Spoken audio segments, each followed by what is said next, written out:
So I felt that I was kind of like freed up from fatherhood at last. I think it just seems like such a natural thing to do for us that we didn't think we'd have a whole lot of opposition, because our kids pretty much know that we like to do adventurous things, and I was surprised when we did get some resistance. Well, the resistance was the youngest boy, who's adopted, and he had recently gone off on his own. And he felt, I think it's understandable, he felt that he needed us to be there for support and so on. And at first he was very upset. And as we told him more and more about Fiji and what we hoped to do and the Peace Corps experience, he became very, very supportive and interested in it. Mm-hmm. The older ones, one's a lawyer in Washington, one is a sales representative and lives in the Bay Area. And they were rather supportive, a little disappointed in the case of my daughter, because she was pregnant and it would have been the first grandson, and he was born shortly after we left for Fiji. But she too came to understand what we wanted to do and was supportive of it. Well, I had to sell a house. That was a very, very easy project in California, because it was at the top of the market, and I sold very wisely in 1989 when I decided to go in. I also had to rid myself of the business that I had and sell off pieces of that, and that took a little time. Getting rid of a whole house full of personal effects takes an awful lot of doing. You don't realize how much you accumulate over the years.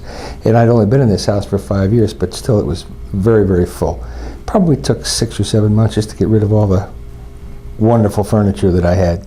We found a property manager through a friend up the street who's a realtor, and they took care of the property, arranged for people who leased it while we were gone, took care of the tax bills, the insurance from the rent, which went into a kind of an accrued account. And the storage costs, because we rented the house or leased the house out empty.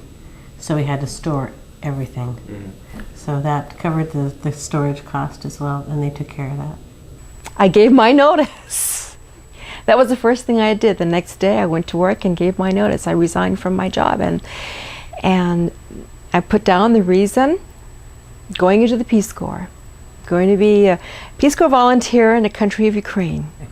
The last night in America, we were staying with some friends down the street who had been very supportive of our Peace Corps interests, and had, in fact, they corresponded with us almost all monthly while we were there.